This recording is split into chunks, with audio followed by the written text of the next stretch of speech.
BJP নেতাদের ঘেরাও নিদান মালদার তৃণমূল নেতার। বিজেপি শাসিত হরিয়ানায় বাংলাদেশি সন্দেহে হেনস্থা, কি নিদান একবার শুনুন। আপনারা দেখতে পাচ্ছেন বাইরের যে রাজ্যগুলো আছে বিজেপিরা চক্রান্ত করে এগুলো করছে, বাঙালি দেখলে এগুলোকে অত্যাচার করছে, অন্যায় করছে, জেলে ভরে রেখেছে।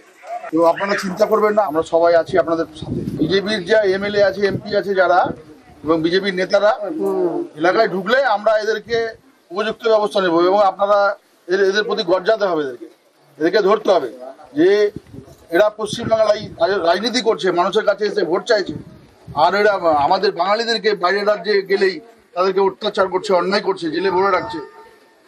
এগুলো কিন্তু চলতে পারে না। আমরা আগামী দিনে বিজেপির নেতাদেরকে ছাড়বো না, বিজেপির নেতাদেরকে আমরা ধরবো, বিজেপির নেতাদেরকে আমরা ঘেরা করে রাখবো, আমরা আটকে রাখবো ওদেরকে। বিজেপি শাসিত রাজ্যে পরিযায়ী শ্রমিকরা তারা আটক হচ্ছেন, তাদের উপর অত্যাচার হচ্ছে, তারা বাংলা বলছেন বলে। আর এবার ঘেরাও নিদান দিচ্ছেন মালদা তৃণমূল নেতা। কাদের না? বিজেপি নেতাদের। কথা বলবো, সেবক দেব শর্মা রয়েছেন সঙ্গে। সেবক, একদম দেখো, আমরা আগেই খবর দেখিয়েছিলাম মালদার হরিশ্চন্দ্রপুরের রাঙ্গাইপুর গ্রামের বেশ কয়েকজন পরিযায়ী শ্রমিক তারা গুরুদুয়ারায় গিয়ে হেনস্থার শিকার হয়েছেন বলে পরিবারের দাবি।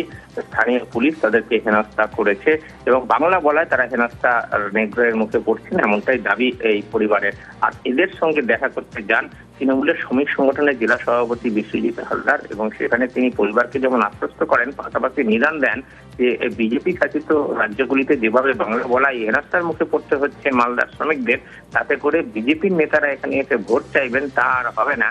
বিজেপির সাংসদ বিধায়করা এলাকায় এলে তাদের বিরুদ্ধে গর্জে উঠতে হবে, তাদেরকে আটক করে রাখতে হবে, প্রয়োজনে ঘেরাও করতে হবে, তারাও করবেন। এবং স্থানীয় মানুষকেও সে ব্যাপারে তিনি কিন্তু বলছেন যে আপনারাও গর্জে উঠুন, আপনারাও বিজেপির যে নেতৃত্ব জনপ্রতিনিধি আছে তাদেরকে প্রয়োজনে ঘেরাও করুন, তাদেরকে বিরুদ্ধে তাদেরকে আটকে রাখুন।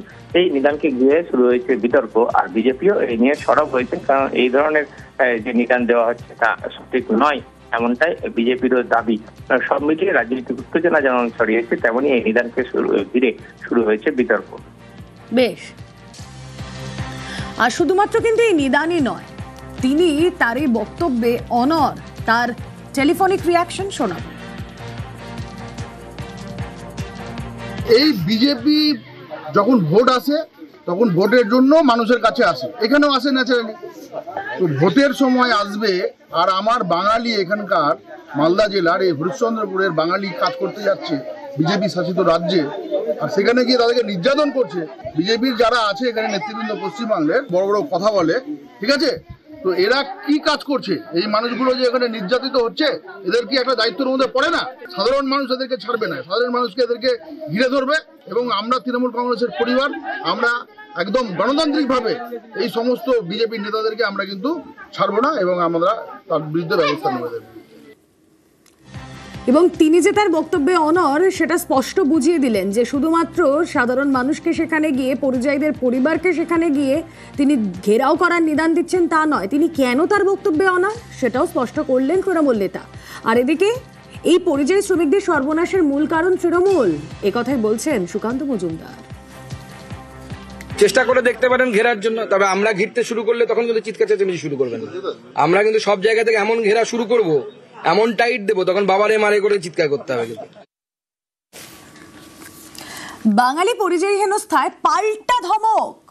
আসানসোলে ভিন রাজ্যের শ্রমিকদের ধমক। বার্নপুরের ইস্কো কারখানার শ্রমিকদের প্রশিক্ষণ শিবির, ভিন রাজ্যের শ্রমিকদের ধমক তৃণমূল কাউন্সিলর। जो पुराना है, किसी का पेट में लात मारने का इच्छा हम लोग का नहीं है। और अब जो इसको का मॉडर्नाइजेशन होगा, बाहर से कोई आए तो उसको काम करने नहीं देंगे। सुन के रख लीजिए भाई, जो कर रहा ठीक है, यूपी से है, बिहार से है, झारखंड से है, ठीक है, कहिए अब काम कर रहे हैं। इलाज एकदम गांव देहात हर जगह में बोल दीजिए, हम लोग काम नहीं करना है, क्योंकि यहाँ बहुत बेरोजगार आदमी है, पहले उसको चाहिए। नहीं तो अगर आप लोग आइएगा तो आप खुद का जिम्मेदारी लेकर आइएगा आगे। मुद्दा है कि है लोकल में भाई, लोकल के नौकरी देना पड़ेगा, बाकी बात। বার্নপুরে ইস্কো কারখানার শ্রমিকদের প্রশিক্ষণ শিবির, আর সেখানেই ভিন রাজ্যের শ্রমিকদের ধমক। কথা বলবো, প্রতিনিধি দীপক রয়েছেন সঙ্গে। দীপক, দেখো, একেবারে এই চিত্র দেখা গেল বার্নপুর ইস্কো কারখানার নতুন যারা শ্রমিকরা নিয়োগ হয়েছে তাদেরকে প্রশিক্ষণ শিবিরে, গতকালকের এই ছবি, প্রশিক্ষণ শিবিরের ভেতরে গিয়ে স্থানীয় কাউন্সিলর অশোক রুদ্র রীতিমতো ধমক দিচ্ছে কি বাইরের ভিন রাজ্যের শ্রমিকদেরকে এই বার্নপুর ইস্কো কারখানায় তাদেরকে কাজে নিয়োগ করতে দেবে না স্থানীয় তৃণমূল কংগ্রেস। কেন এই ধমক, কেন তা নিয়ে কিন্তু প্রশ্ন উঠেছে।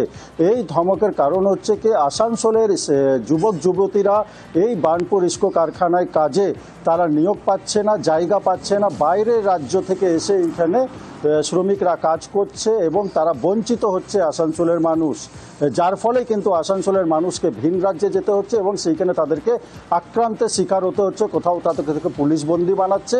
এই সমস্যার মুখে পড়তে হচ্ছে আসানসোলের স্থানীয় যুবকদের।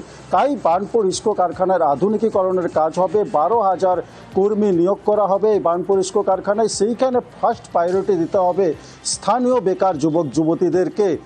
এরপর যদি প্রয়োজন হয় তাহলে কিন্তু বাইরের রাজ্যের শ্রমিকরা কাজ করবে এই বার্নপুর ইস্কো কারখানায়। কিন্তু প্রথমেই দেখা যাচ্ছে কি বার্নপুর ইস্কো কারখানায় ইস্কো কারখানা কর্তৃপক্ষ বাইরে থেকে শ্রমিক এনে পরে সেইখানে কাজ করাচ্ছে এবং তারই প্রতিবাদ করেছে, যা নিয়ে ইতিমধ্যেই সরব হয়েছে এই স্থানীয় বিজেপি বিধায়ক অগ্নিমিত্র পাল। তার পাল্টা দাবি কি যেইভাবে সম্প্রসারণে কাজ করছে কেন্দ্র সরকার, 36,000 কোটি টাকা বিনিয়োগ করছে এই বার্নপুর ইস্কো কারখানায়, সেইখানে যেইভাবে যদি তৃণমূল নেতারা বাধা দেয় তাতে কিন্তু ইতিহাসে যেমন সাক্ষী রয়েছে, সিঙ্গুরে টাটা কারখানা উঠে চলে গেছে, ঠিক একই ঘটনা ঘটবে না তো বার্নপুর ইস্কো কারখানায়। কিন্তু পাল্টা তৃণমূলের পক্ষ থেকে দাবি কোনো শ্রমিককে এইখান থেকে তাড়িয়ে দেওয়া হচ্ছে না, তাদেরকে বার্তা দেওয়া হচ্ছে কি প্রথম প্রায়োরিটি হচ্ছে আসানসোলের বেকার যুবক যুবতীরা কাজ করবে, তারপরেই বাইরের যারা যুবক যুবতীরা আছে, যারা প্রশিক্ষণ প্রাপ্ত আছে তাদেরকে সুযোগ দেওয়া হবে। কোনো ধমক দেওয়া হয়নি বা তাদেরকে কাজ থেকে বা নিজেদের রাজ্যে ফিরে যেতে বলা হয়নি। বেশ, যেখানে এই ধরনের কাজ করতে ইচ্ছুক যুবক যুবতীরা আমাদের এলাকাতেই আছে, তো তাদিকে বঞ্চিত করে বারবার আমরা বলছি কেন একাংশ ঠিকাদারদের একটা অংশ আর এই ম্যানেজমেন্টের একটা অংশ বারবার বাইরে থেকে লোকজন নিয়ে আসছে। এবার এটা নিয়ে আমরা একদম ফিজিক্যালি আন্দোলন আমরা শুরু করেছি, এবার সময় চলে এসেছে, এবার কিন্তু আমরা ইস্কোর গেট জাম করব। কিন্তু আমার এখানকার ছেলেরা ইস্কোর ধোঁয়া দেখবে আর বাইরের লোকে যোগী বাবার গোরখপুর থেকে লোক আসবে, দিল্লি থেকে লোক আসবে, সে করতে দেব না আমরা। যদি যোগ্য স্থানীয় ছেলে মেয়েরা হয়, সে যে ভাষারই হোক না কেন, তারা যদি চাকরি না পায় আমি প্রথম গিয়ে তার প্রতিবাদ করব।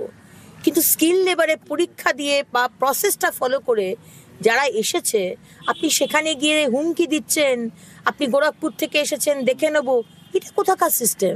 আপনি কি আবার এই সেলের যে হাজার হাজার কোটি টাকার যে ইনভেস্টমেন্ট হয়েছে মডার্নাইজেশনের জন্য সারা পশ্চিমবঙ্গে হাইয়েস্ট ইনভেস্টমেন্ট মাননীয় প্রধানমন্ত্রী আজকে ইসকোকে দিয়েছেন, আপনি কি আবার এটাকে ওই সিঙ্গুরে টাটা সিঙ্গুরের মতো করতে চাইছেন?